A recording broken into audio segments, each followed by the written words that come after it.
In the mid-20th century, the American West was used as a testing site for nuclear weapons. The impact of those tests is still being felt by thousands of people who live downwind of the test sites. Raven Payne tells us about a new effort to help more people exposed to the toxic winds before time runs out. As the wind blows in Kingman, Arizona, Eddie Patillo is reminded of what traveled with it in the 1950s and what it has cost him. Serious cancer. The United States conducted close to 200 nuclear weapons tests from 1945 to 1962. Patillo grew up in Kingman, and the shadow of those tests hung over him throughout his childhood. I was a lifeguard at Catherine Landing in Bullhead City, and there were a bunch of government people who had Geiger counters and things that came in when swimming after the test went off. This playground at Palo Christi Elementary School, now closed, is where the late Sharon Patillo said she saw the mushroom cloud from across the hill, over 150 miles away. The kids thought the blast was exciting, but there's so much more to it than that. Those clouds carried radioactive material hundreds of miles to the neighborhoods of Patillo and thousands of others. They're part of the Downwinders, people who experienced ill health because they were exposed to the fallout from Nevada nuclear tests.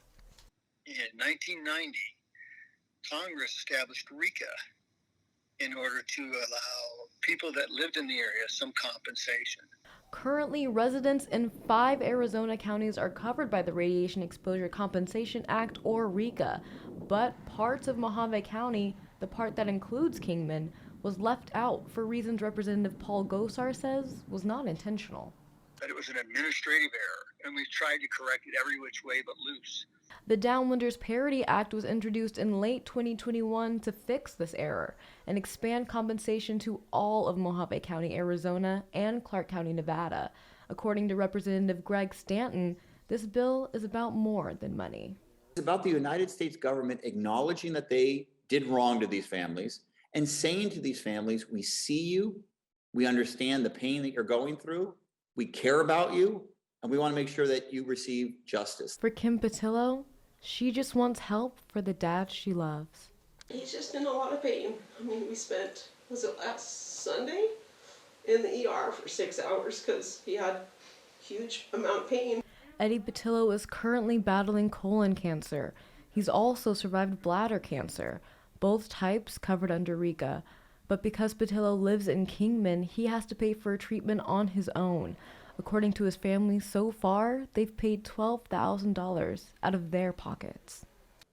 You know, what to do when he goes away, and that's just not a conversation you'd like to have. But Patillo isn't dwelling on his illness. This is a Joshua. He still finds time for projects around the house. But I never let the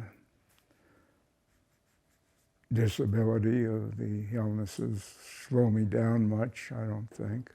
Except I have to use a cane now. He's still living his life with the wind at his back. In Kingman, Raven Payne, Cronkite News. The deadline to file for compensation is coming up this summer, so there is time pressure to pass the Downwinders Parity Act.